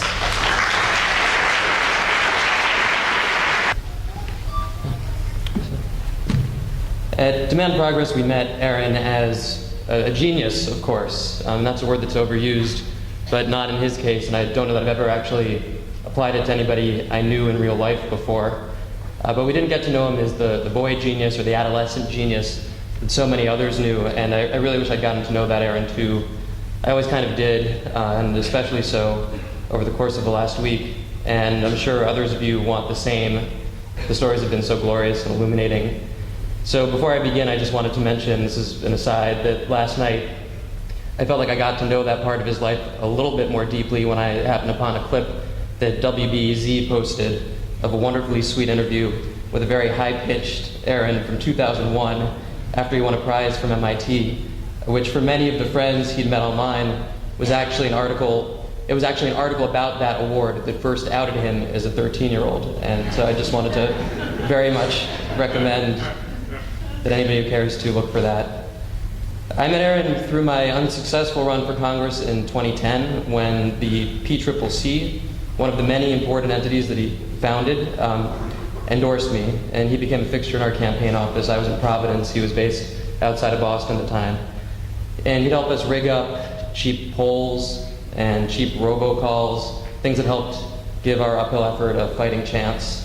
And it was very hard work, but we got to have some fun then too. Built a personal connection, a friendship from the outset. I remember one early moment when we realized that we kind of got each other in this really strange way. He'd hang out with me during what's known as call time, which is that most despicable part of the modern American campaign. 4 hours a day during which you call people you've never met before all across the country and beg them for money. And I wasn't very good at this, and I very much appreciated his company. And a frequent line that I'd use to open these conversations was, I hate doing this, and you hate getting these calls, so donate to me, and I can fight for public financing so nobody ever calls you begging for money again. And that would lead to all kinds of discussions about election systems arcania, which is the kind of topic that Aaron and I connected around from pretty early on, and he's like one of 3 people in this world with whom one can connect around election systems arcania. And it was a fun topic, but it wasn't so great for raising money. And I can still picture him sitting on the floor over there, just giggling with delight and in disbelief during one call when I kind of absurdly tried to explain a concept known as Arrow's theorem to some potential hippie kind of donor on the other side of the country. And I think she did actually contribute. And I know he was a vegetarian, and so I was thrilled one day when we managed to carve out a window in the midst of yet another 14-hour workday for a field trip to my favorite vegan Pan-Asian restaurant in Boston, the kind of place I like so much that I'd go to it just to get takeout and then come straight up to Providence. And he ordered a bowl of white rice, as he famously would. He was a super taster, he insisted, but I hadn't learned that just yet. And I hoped he might go back sometime when he was feeling more adventurous. Many people whom I've spoken to in recent days expressed a particular pleasure in doing things that managed to impress him. Aaron's stamp of approval was a precious indication of something's worth, something's righteousness. That summer, he'd entertain our weary staff with unbelievable stories about his exploits. It was with a certain kind of giddiness that he'd talk about having outmaneuvered law enforcement during that Pacer episode, when he downloaded millions of free public files related to federal court cases and somehow found himself on the wrong side of investigation for stealing what the government was calling something like $2 million worth of government property. He'd only recently gotten his hands on his FBI file and loved the Keystone Cops aspects of it. That they couldn't even figure out that he lived in Boston, as was widely known and easy to learn with a quick online search. He was happiest about the part where they explained how they tried to stake out his parents' house in the quiet woods outside of Chicago. And it reads, details. Attempted to locate Aaron Swartz, his vehicles, and to be clear, driving was definitely not one of the respects in which he was precocious. I don't think he ever learned to drive in his life. His driver's license information and picture and others at 349 Marshman Avenue, Highland Park. Drove by address in an attempt to locate Swartz or vehicles related to the residence, but was unsuccessful. House is set on a deep lot behind other houses on Marshman Avenue. This is a heavily wooded, dead-end street with no other cars parked on the road, making continued surveillance difficult to conduct without severely increasing the risk of discovery. Chicago considers this lead covered. It was really, a threat to all of us that they were after. And we could laugh about that in hindsight, but he'd of course been terrified throughout that investigation. He told the New York Times, I had this vision of the feds crashing down the door, just taking everything away. And a couple of years later, I was with him in his apartment in Cambridge a day or two after the feds had done precisely that. And I'm sure he was again terrified inside, even if he'd brush off questions with a chuckle about the surreality of it all. That work on the congressional campaign quickly transitioned into Demand Progress and Aaron's conception of that initial petition in opposition to COICA, calling it the Internet Blacklist Bill. I remember him calling me up after the election was over, and something like, Siegel, you might have lost that race, he told me, but I still need you to help me change the world. And we shifted from the halls of the Rhode Island State House to the halls of the Congress, trying to make people care about us and care about our cause. And they do now, but back then they absolutely did not. And here I was going to read the line about stopping soap, but he just told that story far better than I ever could. As amazingly the whole planet now knows, Aaron was indeed a passionate advocate for access to information and for free and open internet. He believed in these things for their own sakes, but moreover, as a mean towards the even deeper end of building a world defined by social and economic justice. As Roy touched on, Aaron was brilliant, but what made him even more special is how he resisted the impulse to presume that he alone was responsible for his brilliance, or should benefit from therefrom. He wasn't a techno-utopian. Perhaps he at some point had flirted with that kind of self-affirming, Randian objectivism that seems to attract so many of his technologist colleagues, but if he ever did, I never heard of it, and he rejected it at a very young age.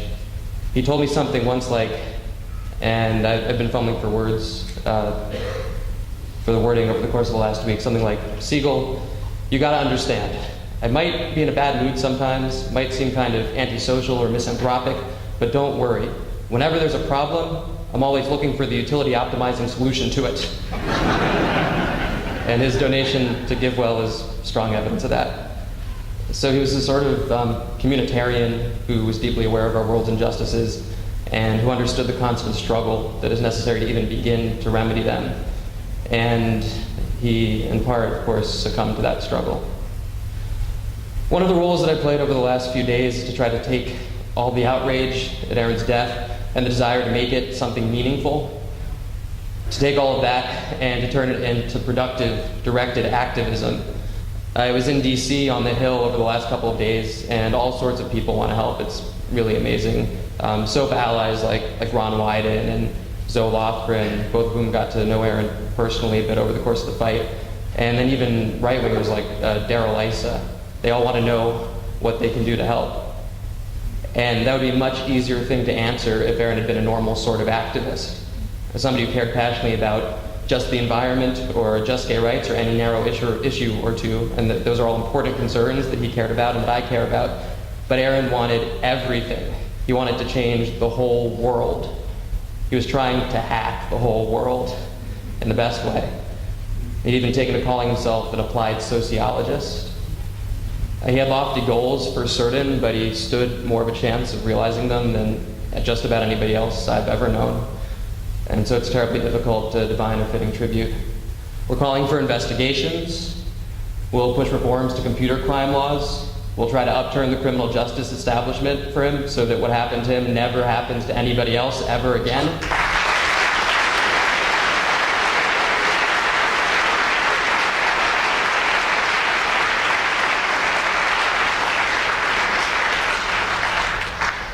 But then none of it feels like enough.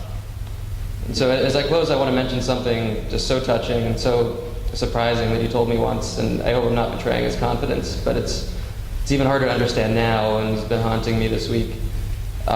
He confessed to me once that he thought that he, and this is an approximate quote, this was not very long ago, had never actually achieved anything that mattered in his life. Yeah, he really did say that. And it's evidence of his modesty, but it can only possibly begin to make sense when juxtaposed to the breadth of everything that he wanted to achieve and probably could have achieved. And so it's up to us now to make sure that we might bring some of that to fruition and have it become a part of his legacy. So thank you, and thanks for being here today.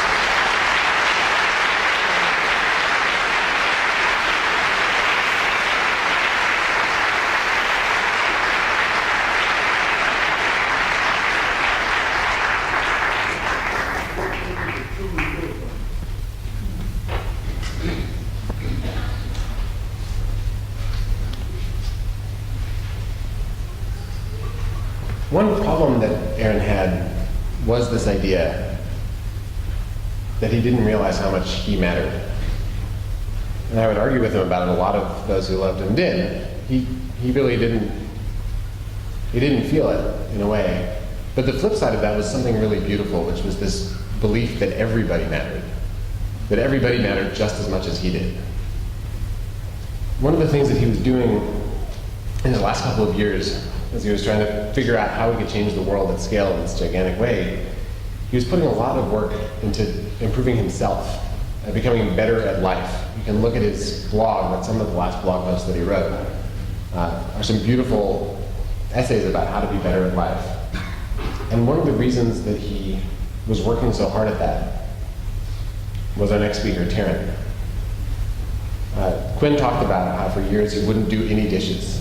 And all of us are stunned that Taren, who was his partner and with him through the very end, had gotten him to do dishes. And he wasn't not doing dishes because he wasn't a good person. I think he was terrified of dishes.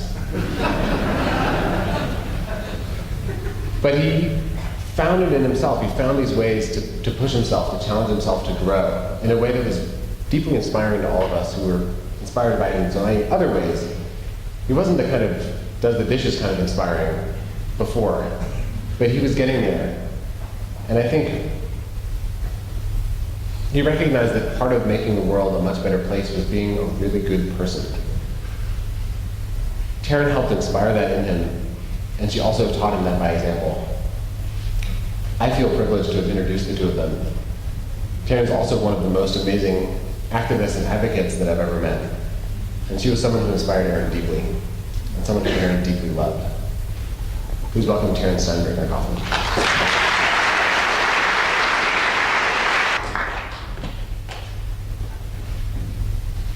Aaron would have loved to have been here. There are so many people in this room and watching online in whose company he delighted. And as much as he didn't like to admit it, he really loved being the center of attention sometimes. Of the two of us, he should definitely be the one on the stage. He loved public speaking. He was so proud of that freedom to connect speech. He loved storytelling. Aaron, if you want to walk around and take over for me at any point, please do so. Ira Glass, David Foster Wallace, Louis C.K. These were some of the people he admired most in the world, consummate storytellers. I remember once last year we took a trip to DC together just because he'd been invited to speak at some techie conference, I don't even remember the name of it. We spent a whole day in transit, and with him working on his speech and his PowerPoint, just to give a talk to a few dozen programmers about why they should apply their skills towards politics. You can do magic, he told them with a snap of his fingers and a picture of Harry Potter. For each anecdote he told about how programming could make the world a better place. You can do magic, he said. Aaron really could do magic. Aaron's magic was in asking questions, first and foremost. He often told me that he thought the reason he was a fast programmer was because that he was just really good at asking Google what the right code snippets were. Aaron's magic was in asking questions and in believing that the answers were not inevitable. Why should for-profit corporations control the world's academic research? It's not a question most of us have ever thought to ask, despite going through years of university where we might be reading academic research every day. But once you ask it, the answer is obvious. They shouldn't. Aaron's magic was that he believed that that and so much else could change. More than that, he believed that he could change it, that he could change the world. And he was right. By last Friday, he'd already changed the world in so many ways. I'm very sad about what happened at many levels, and one of them is that I'm so sad that we'll never see all the ways he would have changed the world from here on out.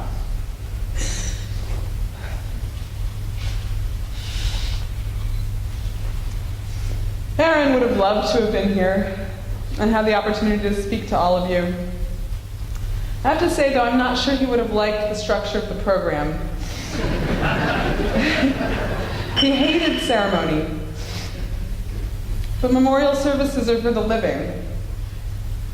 And Aaron forfeited his right to make that decision last Friday. He hated ceremony. He hated weddings. I had 3 weddings to attend last summer. He refused to come to any of them, despite liking and knowing all of the friends who were getting married. He hated ceremony. If he were here, he'd be wearing jeans, tennis shoes, and a snarky t-shirt. When he surprised me last month with the suggestion we might want to get married, he said he'd want a Liz Lemon wedding. Long on privacy and love and short on sentimentality and speeches. I said we'd at least have to throw a party afterwards. He wasn't convinced. I said we should talk about it again after the trial. The trial. The case defined our life together. We started dating in June 2 years ago, just months after his life had been turned upside down by the arrest, but while the ordeal was still completely private. He told me there was something going on in his life that he didn't want to talk about. He called it the bad thing. For weeks, I didn't know what it was, just that spending time with me was a good distraction for him. I had theories, wild speculation. My top guess for a while was that he had had an affair with Elizabeth Warren and was going to ruin her career.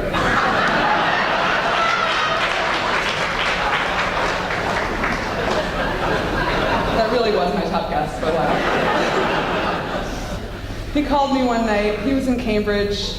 I was at Frisbee practice in DC.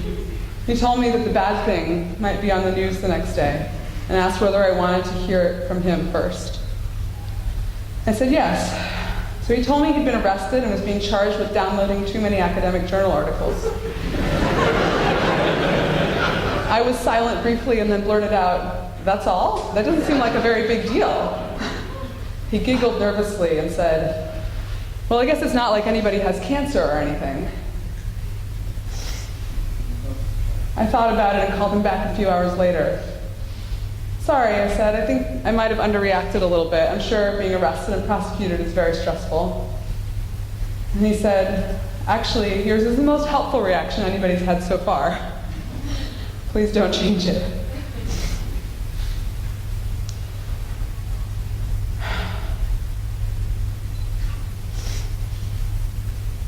For a long time, we didn't talk about the case very much. He wanted to protect me, and he wanted to cordon it off from the rest of his life.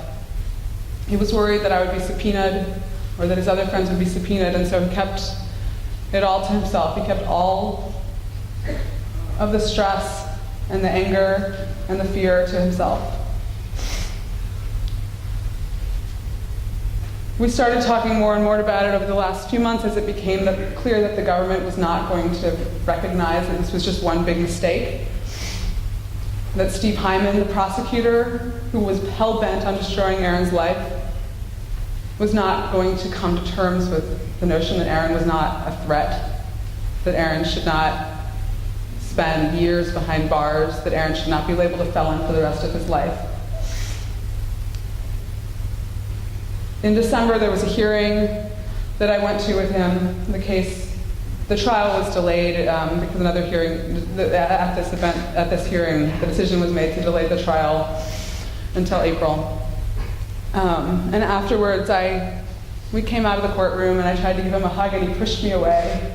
And he said, "Not in front of Steve Hyman. I don't want to show Steve Hyman that."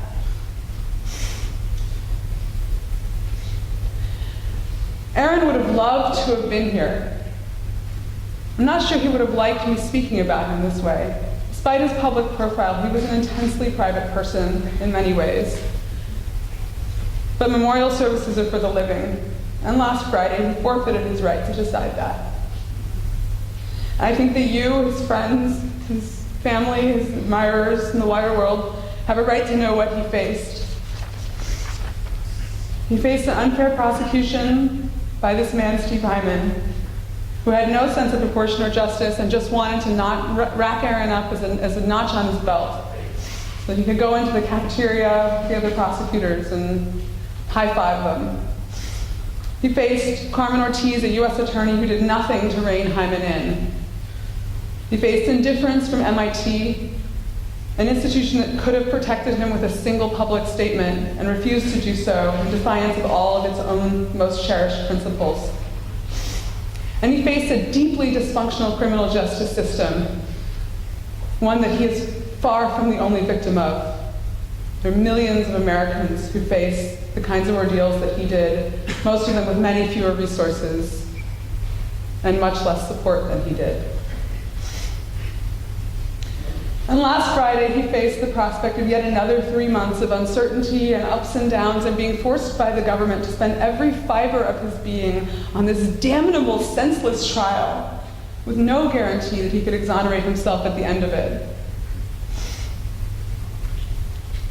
He was so scared and so frustrated and so desperate and more than anything else, just so weary. I think he just couldn't take it another day.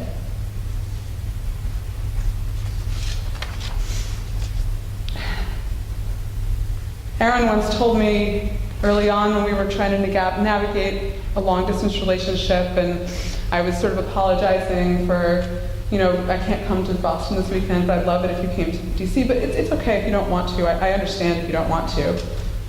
And I think he'd had enough of my sort of caveats and said, "Look, I'm not in the habit of doing things I don't want to do."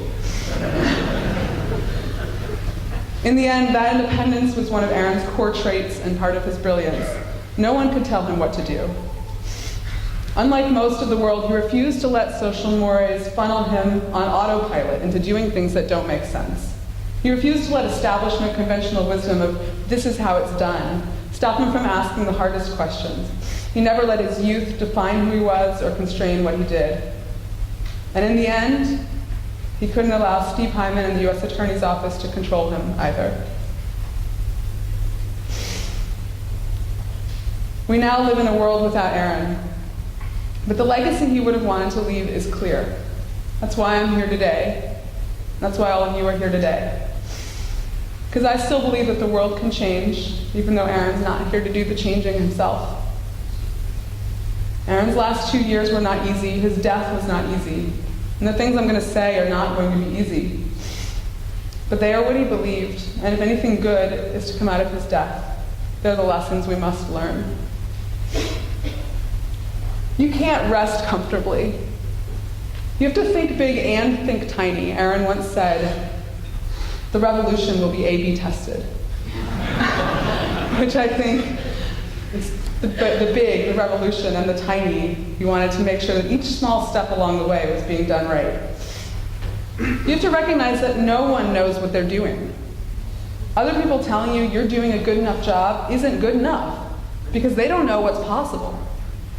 Seek out people who push you, not just people who support you. Look up and not down, Aaron said. Aaron didn't believe he was smarter than anyone else, which is it was very hard for me to accept that he really believed that. He really, really believed that he was not smarter than anybody else. He just thought he asked better questions. He believed that every single person in this room is capable of doing as much as he did if you just ask the right questions. Whatever you're doing, are you confused? Is there anything that doesn't quite make sense about what you're doing? What is it? Never assume that someone else has noticed that niggling sense of doubt and already resolved the issue for themselves. They haven't. The world does not make sense, and if you think it does, it's because you're not asking hard enough questions. If you're in the tech sector, why are you there? What do you really believe in? If you believe that technology is making the world a better place, why do you believe that? Do you really understand what makes the world a bad place to begin with? I'm serious. If you're in this room and you work in the technology sector, I'm asking you that question. Do you understand what makes the world a bad place to begin with? Have you ever spent time with and listened to the people your technology is supposed to be helping? Or the people it might be hurting? If you work in social change, how do you know that what you're doing is helping the world? When you go to funders or to your email list to ask for money, do you really believe in the core of your heart that you're spending it the best way it can be spent? Do you find yourself telling stories you don't fully believe? Aaron believed there's no shame in admitting failure. That's why he loved GiveWell, among other things. But there's deep, deep shame in pride that prevents you from admitting failure. There's a deep, deep shame in caring more about believing that you're changing the world than actually changing the world.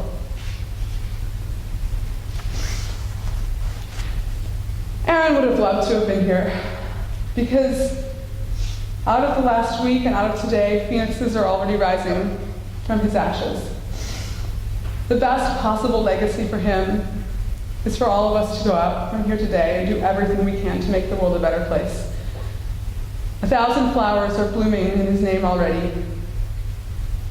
Some of the most important that we'll be fighting for, David Siegel and many others of us are organizing around.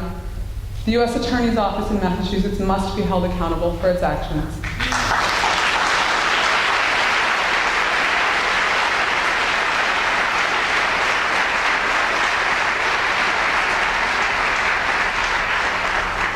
MIT must ensure that it's never complicit in another event like this.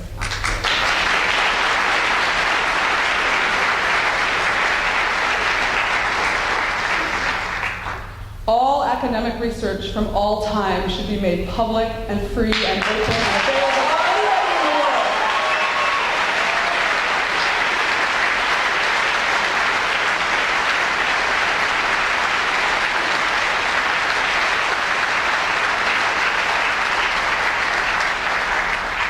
We must strengthen and pass Aaron's Law, which would amend the CFAA to make sure that prosecutors don't have this kind of discretion over computer crimes in the future.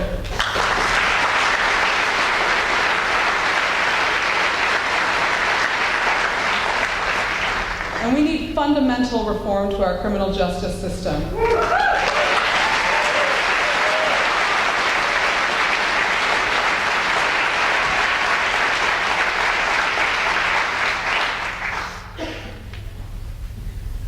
Aaron would have loved to be here, but he wouldn't have liked that I'm going to end with a poem.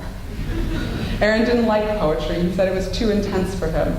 I sent him a poem I'd written, not for him, but I'd written previously to him a few weeks into our relationship, and he never read it, despite my asking. He said he thought it would be too hard. But memorial services are for the living.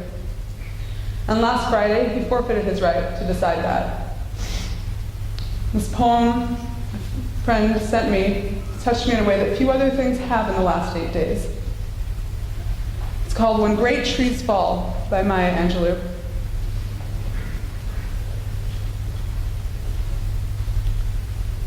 When great trees fall, rocks on distant hills shudder. Lions hunker down in tall grasses, and even elephants lumber after safety. When great trees fall in forests, small things recoil into silence, their senses eroded beyond fear. When great souls die, the air around us becomes light, rare, sterile. We breathe briefly. Our eyes briefly see with a hurtful clarity.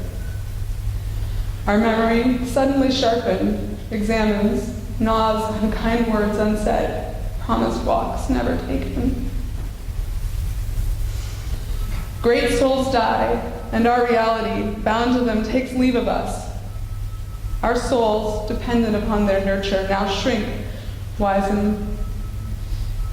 Our minds, formed and informed by their radiance, fall away. We are not so much maddened as reduced to the unutterable ignorance of dark, cold caves. And when great souls die, after a period, peace blooms, slowly and always irregularly. Spaces fill with a kind of soothing electric vibration. Our senses, restored never to be the same, whisper to us.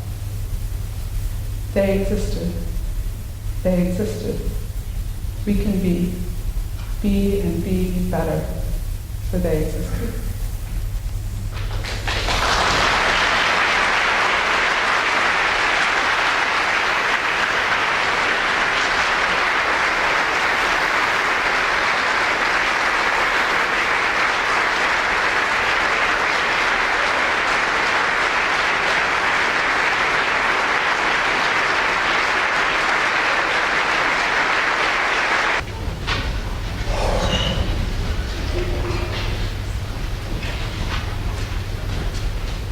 We've reached the end of this moment. I hope it's clear this is just the beginning of everything we have to do. After this, lights come back on, please take a moment to introduce yourselves to the people around you. I hope that we're all going to be working together. As the lights come on, I'd just like to ask for another round of applause for Taren and for all the speakers who stand.